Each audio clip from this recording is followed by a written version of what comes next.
मैत्रिणींनो, आजच्या व्हिडिओमध्ये मी तुम्हाला गळाखोलीबद्दल संपूर्ण माहिती देणार आहे. त्यामुळे तुमचा गळा हा कसाच उतरणार नाही, तर तुम्हाला पुढे बघायलाच मिळणार आहे. तर बघा, तुमचा गळा असा खाली उतरतो, जागच्या जागी टिकून राहत नाही. तर गळाखोली कशी घ्यायची ते आज मी तुम्हाला सांगणार आहे. ही आहे गळाखोली. ही गळाखोलीत जर तुमची व्यवस्थित नसेल तर तुमचा ब्लाऊज हा चुकतो आणि गळ्याचा आकार व्यवस्थित येत नाही, गळ्याचा आकार बिघडतो. तर मी तुम्हाला पुढे दाखवणारच आहे. त्यासाठी व्हिडिओ तुम्हाला शेवटपर्यंत बघायचा आहे, कुठेही स्किप करायचा नाही.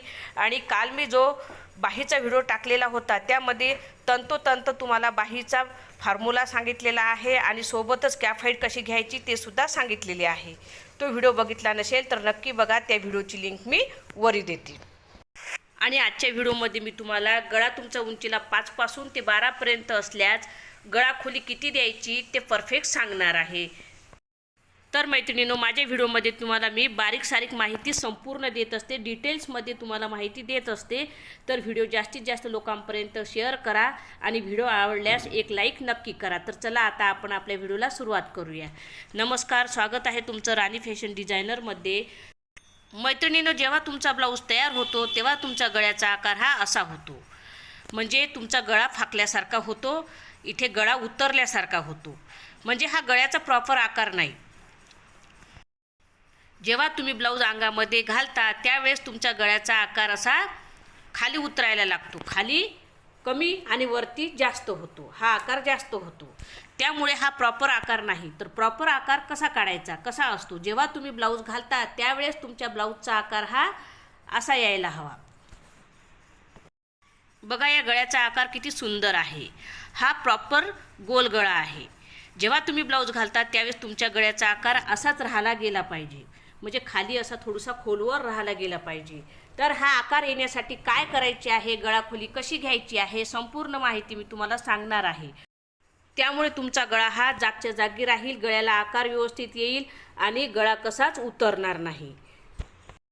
तर आता मी हे पुसून घेते आणि तुम्हाला एक माप काढून दाखवते आणि त्याच मापावर संपूर्ण माहिती मी तुम्हाला देणार आहे. तर आज मी तुम्हाला 32 साईजचे माप काढून दाखवणार आहे आणि त्यामध्येच मी तुम्हाला गळा 5 पासून 12 पर्यंत उंचीला असला तर गळाखोली किती घ्यायची हे सुद्धा सांगणार आहे. मी सांगितलेल्याप्रमाणे जर तुम्ही गळाखोली काढली तर तुमचा गळा कसाच उतरणार नाही. आता आपण 32 साईजचं माप काढूया. तर बघा, इथे मी मार्किंग करून घेत आहे. तर आपल्याला ज्या साईजचे माप काढायचे असते त्याचा छातीचा चौथा भाग आपण काढत असतो. आता आपल्याला 32 साईजचे माप काढायचे आहे. तर 32चा चौथा भाग किती होतो, 8 इंच. 8 चूक 32. तर एक मार्किंग मी 8वर केलेली आहे आणि 2 इंच शिलाई मार्जिन ठेवलेली आहे. ही शिलाई मार्जिन तुम्ही तुमच्या आवडीनुसार ठेवू शकता. 1.5 इंचही ठेवू शकता, 2 इंचही ठेवू शकता. तर इथे ब्लाऊजची उंची ठेवणार आहे मी 13 इंच. तर 13 इंच आपण मोजून घेऊयात आणि मार्किंग करून घेऊयात. आपण 32 साईजचे माप काढत आहोत, तर आपल्याला सुरुवातीपासून शोल्डरसाठी माप टाकायचे आहे 5 इंचावर. तर हे तुम्हाला लक्षात द्यायचे आहे. सुरुवातीपासून 5 इंचावर आपल्याला टाकायचे आहे. त्यामध्ये गळा आणि शोल्डर दोन्ही येणार आहेत. तर 2 इंचाचा इथे आपला गळा होणार आहे आणि 3 इंचाचे शोल्डर होणार आहे. हे तुम्हाला लक्षात द्यायचं आहे. आता इथे मी जी शिलाई मार्जिन ठेवली होती ती मी आखून घेणार आहे, जेणेकरून मुंडा टाकायला आपल्याला सोपे पडेल. तर इथे 2 इंचाची शिलाई मार्जिन मी इथे आखून दिलेली आहे, जेणेकरून तुमच्या लक्षात येईल. आता बघा, 32 साईज आहे. तर 32 साईजसाठी मुंड्याची उंची ही 5 इंच असते. तर 5 इंचावर मी मुंड्याची उंची टाकून घेणार आहे. तर इथे आता मी मुंड्याला आकार देऊन घेते. तर मुंड्याला मी अंदाजे आकार देऊन घेणार आहे, कारण की आज आपल्याला मुंड्याबद्दल जाणून घ्यायचे नाही, आपल्याला गळाखोलीबद्दल जाणून घ्यायचं आहे. आता नेमकं गळाखोली म्हणजे काय मी हे तुम्हाला समजून सांगणार आहे. तर बघा, वरी गळ्याची रुंदी किती आहे, 2 इंच आणि खाली जे आपण वाढून टाकत असतो त्याला गळाखोली म्हणत असते. वरी कमी आणि खाली जास्त. तर ते जास्त कसे घ्यायचे, प्रत्येक गळ्याच्या उंचीनुसार हे वेगवेगळे असते. तर बघा, गळ्याची रुंदी वरती 2 इंच आहे. तुमचा गळा जर उंचीला समजा 10 इंच असला तर गळाखोली तुम्हाला अर्ध्या इंचाने वाढून घ्यायची आहे. तुमचा गळा जर 10 इंचापेक्षा उंचीला लहान असला तर तुम्हाला गळाखोली फक्त पाव इंच वाढवायची आहे. तुमचा गळा जर 10 इंचाच्याही पेक्षा जास्त असला तर तुम्हाला गळाखोली पाऊण इंच वाढवून घ्यायची आहे. तर हे आता मी तुम्हाला डिटेल्समध्ये इथे 5 पासून तर 12 पर्यंत गळा टाकून घेणार आहे मी तुम्हाला, आणि किती किती वाढवायचे ते सांगणार आहे, जेणेकरून तुम्ही ही गळाखोली कशीच विसरणार नाही आणि बाजूला नोटबुकमध्ये तुम्हाला कुठेतरी लिहून घ्यायची आहे. 5 पासून आपण गळ्याची उंची टाकून घेणार आहोत. तर बघा 6, 7, 8, 9 आणि जी आखेल आहे ती 10, 11, 12. 12 पर्यंत मी इथे गळ्याची उंची टाकून घेतलेली आहे. आता इथे लिहून सुद्धा मी तुम्हाला दाखवते, जेणेकरून तुम्हाला कोणचा गळा कितीने वाढवला हे समजणार आहे. आता तुमच्या गळ्याची उंची जर 5, 6, 7 इंच असली तर वरती बघा 2 इंच आहे. तर या तिन्ही गळ्यासाठी तुम्हाला पाव इंच खाली गळाखोली वाढवायची आहे. 2.25 इंच, 2.25 इंच आणि 2.25 इंच. वरती 2 आहे ना, तर पाव इंचच वाढवली 3 गळ्यासाठी आपण 5, 6, 7 इंच. तर किती 2.25 इंच, 2.25 इंच, 2.25 इंच. आता गळ्याचा आकार आपण देऊन घेऊया. आता जेव्हा तुमचा गळा 7च्या वरी असतो, 8, 9, 10 पर्यंत असतो, तेव्हा तुम्हाला अर्धा इंच वाढून घ्यावी लागते. वरती 2 इंच आहे रुंदी, तर खाली आपल्याला अर्धा इंच वाढून घ्यायची आहे. 2.5, 2.5 आणि 2.5 तिन्ही गळ्याला 2.5 इंच वाढून घेतलेली आहे. त्यामुळे तुमचा गळा एकदम व्यवस्थित बसतो, कसाच पडत नाही, किंचितही गळा कसाच उतरत नाही आणि गळ्याचा आकार एकदम प्रॉपर गोल येतो. आता तुमचा गळा जर 10च्या वरती असला, 11, 12, 13 पर्यंत जर तुमचा गळा असला तर तुम्हाला गळ्याची खोली ही पाऊण इंचाने वाढवायची आहे. 2.25, 2.25, 2.25. 10च्या वरती असला तर पाऊण इंचाने वाढवायची आहे. 2.25, 2.25. जसा तुमचा गळा उंचीला वाढेल तशी तशी तुम्हाला गळाखोली जास्त द्यायची आहे. आणि लहान जर गळा असेल तर तुमचा उतरत नसते. जितका गळा तुमचा लहान असेल तितका गळा तुमचा उतरत नसते, हे तुमच्या लक्षात घ्यायचं आहे. तर 3-3 गळ्यासाठी मी इथे तुम्हाला सांगितलेले आहे. तर इथे गळाखोली व्यवस्थित दिली नाही तर तुमचा ब्लाऊज कसा चुकतो आणि गळाखोली दिली तर काय काय बदल होतात हे तुम्हाला इथे दाखवणार आहे मी. तर बघा, गळा उंचीला इथे 10 इंचाचा मी करून घेतलेला आहे. 10 इंचाच्या गळ्यावर आता मी तुम्हाला सांगणार आहे. तर वरती 2 आहे तर खाली मी 2.5 इंच गळाखोली घेतलेली आहे.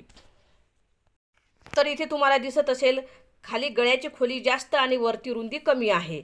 तर बघा, तुम्हाला घेताना गळा असा घ्यायचा आहे जेणेकरून जे मागचे टक्स आहे, आपण जे मागच्या पाठीला टक्स देत असतो ते टक्स आपण जोडल्यावर गळा थोडासा असा फाकल्यासारखा होत असतो, अर्ध्या इंचाने असा फाकल्यासारखा होतो. त्यावेळेस तुमचा गळा व्यवस्थित सरळ होणार आहे. तर बघा, हे आपण असे टक्स जोडून घेतल्यावर गळा असा अर्धा इंच बाजूला जात असतो. आले तुमच्या लक्षात? मी इथे बारीक बारीक तुम्हाला समजावून सांगत आहे, फक्त व्हिडिओ शेवटपर्यंत बघा. आता बघा, पहिले जर आपला गळा असा आपण करून घेतलेला असला, समजा सरळ सरळ गोल गळा करून घेतलेला असला आणि आपण जेव्हा टक्स पाडतो तेव्हा तो गळा असा खाली उतरल्यासारखा होतो, जास्त अर्धा इंच खाली येतो. बघा, हे जे मागचे टक्स आहे ते आपण अर्धा इंच किंवा पाव इंच घेत असतो. हे टक जुटल्यावर तो जो वरचा गळा असा निमुळता झालेला आहे तो असा अर्धा इंच शोल्डरच्या साईडने बाहेर येतो. बघा, असा अर्धा इंच शोल्डरच्या साईडने बाहेर येतो. मागचे टक्स पडले की गळा एकदम व्यवस्थित येतो. त्यामुळे वरचा भाग आपल्याला कमी घ्यावा लागतो आणि खालची गळाखोली ही जास्त घ्यावी लागते. तर बघा, एक ब्लाऊज मी कट केलेले आहे, त्यावर सुद्धा मी तुम्हाला समजून सांगते. तर बघा, खालचा गळा हा रुंदीला जास्त आहे, वरती निमुळता आहे. जेव्हा हे टक्स असे आपण पाडतो त्यावेळेस बघा वरचा गळा असा खाली आल्यासारखा झाला. आता या साईडचे टक्स मारून मी तुम्हाला दाखवते. बघा, या साईडचा गळा हा खाली आला म्हणजे गळा उतरत असतो. आता समजा की हाच गळा आता मी असा कट केलेला आहे, जो खाली आलेला आहे तसाच मी समजा गळा कट केलेला आहे. तर जेव्हा आपण टक्स मारतो त्यावेळेस गळा हा जास्तच खाली येतो. बघा, आला जास्त खाली. तर वरचा भाग आपल्याला निमुळता घ्यायचा आहे, खालचा जास्त खोल घ्यायचा आहे. म्हणजे जो वरचा निमुळता भाग आहे, मागचे टक्स पडल्यावर तो निमुळता भाग बरोबर जागेवर येणार आहे. आता आपण हे मोडून घेऊयात आणि गळाखोली नाही दिली तर तुमचा गळा कसा होतो ते सुद्धा इथे मी तुम्हाला दाखवणार आहे. बघा, वरची गळ्याची रुंदी आहे 2 इंच, तर खाली सुद्धा आपण 2 इंचच घेऊया. गळाखोली वाढवून घ्यायची नाही, म्हणजे गळाखोली घ्यायचीच नाही. तर खाली 2 इंच. बघा, गळा असा सरळ झालेला आहे. आता गळ्याला आकार आपण देऊन घेऊयात. आता मागचे टक्स पडल्यावर बघा काय बदल होते. मागचे टक्स पडल्यावर गळा थोडासा अर्धा इंच आपला बाहेर जात असतो. आता हे टक्स आपण जेव्हा जोडले बघा, आता हे टक्स जेव्हा आपण जोडू त्यावेळेस गळा आपला अर्धा इंच खाली येतो. तर हा गळा कुठे येणार आहे? बाहेर येणार आहे. हा गळा असा खाली उतरणार आहे. म्हणजे गळा खोली जर तुम्ही दिली नाही तर तुमचा गळा हा उतरतो, गळ्याचा आकारही चुकतो आणि तुम्हाला कम्फर्टेबल वाटत नाही. तुमचा गळा जर उतरला तर नक्कीच तुमची शोल्डरही उतरेल आणि मुंडासुद्धा खाली येईल आणि मुंड्याचे तिथे चोळसुद्धा येईल. म्हणजे एका प्रॉब्लेममुळे बघा 2-3 प्रॉब्लेम तुमचे वाढणार आहेत. आता बघा, वरती गळ्याची रुंदी कमी आहे तर आपण जेव्हा टक्स मारू तर गळा जागेवर आलेला आहे. बघा जागेवर आलेला आहे टक्स मारल्यावर. पण आता टक्स मारलेले आपण समजू की इथे टक्स मारलेले नाहीत. गळ्याचा आकार आता आपण असा घेतलेला आहे. आता जेव्हा आपले टक्स पडतील तेव्हा गळा बघा उतरलेला दिसत आहे आणि दुसऱ्या साईडलाही उतरलेला दिसत आहे. तर बघा टक्स पडल्यावर हमखास तुमचा गळा असा उतरतो आणि ब्लाऊज बिचकतो. गळ्याचा आकार बघा, मी जसा सुरुवातीला तुम्हाला काढून दाखवलेला होता तसा गळ्याचा आकार आलेला आहे. त्यामुळे गळा खोली देणे हे अत्यंत महत्त्वाचे आहे आणि गळा खोली दिली नाही तर तुमचा गळा हमखास उतरतो. तर मैत्रिणींनो, मागचे टक्स पडल्यावर आपला गळा अर्धा इंच बाहेर गेलेला आहे. गळा जर बाहेर गेला तर शोल्डरही बाहेर जाईल, शोल्डरही तुमचे उतरेल आणि मुंड्यामध्ये चोळ येईल. त्यामुळे बघा आता आपल्याला काय करायचं आहे, असे करायची नाही, ही चूक करायची नाही. वरती 2 इंच गळा रुंदीला आहे तर खाली 10 इंचासाठी 2.5 इंच गळा खोली द्यायची आहे. आता ही मार्किंग आपल्याला करून घ्यायची आहे आणि गळ्याला व्यवस्थित आकार देऊन घ्यायचा आहे. आता बघा मागचे टक्स पडल्यावर हा गळा कसा होतो. बघा हे टक्स पडले तर गळा अर्धा किंवा पाव इंच आपला असा जाग्यावर येणार आहे. आता आपल्या गळ्याचा आकार कसा होणार आहे ते मी इथे तुम्हाला दाखवणार आहे. तर पुन्हा आपण हे मोडून घेऊया आणि प्रॉपर आपल्या गळ्याचा आकार कसा येणार आहे मी तुम्हाला दाखवणार आहे. तर बघा व्यवस्थित सरळ आपला गळा येणार आहे. म्हणजे तुमचे शोल्डर जागच्या जागी राहील, कुठेच हलणार नाही आणि गळा तंतोतंत आपल्या गळ्याच्या तिथे भिडून बसेल. तर मैत्रिणींनो, आज अगदी सोप्या पद्धतीने तुम्हाला 5 पासून 12 पर्यंत गळा उंचीला असला तर गळा खोली किती घ्यायची ते मी तुम्हाला सांगितलेले आहे. सोबतच तुम्हाला इथे बोर्डवर बारीक बारीक माहिती सांगितलेली आहे आणि संपूर्ण डिटेल्समध्ये तुम्हाला समजावून सांगितलेली आहे. तर आजचा व्हिडिओ कसा वाटला ते कमेंटद्वारे नक्की सांगा. व्हिडिओ आवडल्यास व्हिडिओला एक लाईक नक्की करा आणि हो जास्तीत जास्त लोकांपर्यंत हा व्हिडिओ शेअर करा जेणेकरून त्यांना मदत होईल. नवीन असाल तर चॅनलला सबस्क्राईब करा, बेल आयकनला प्रेस करा जेणेकरून तुम्हाला नोटिफिकेशन येईल. आणि अजूनही माझ्या चॅनलवर मी खूप सारे व्हिडिओ टाकलेले आहे. व्हिडिओ जर तुम्ही बघितले नसेल तर नक्कीच बघा, त्या व्हिडिओपासून तुम्हाला नक्कीच फायदा होईल. चला तर भेटूया उद्याच्या व्हिडिओमध्ये. धन्यवाद.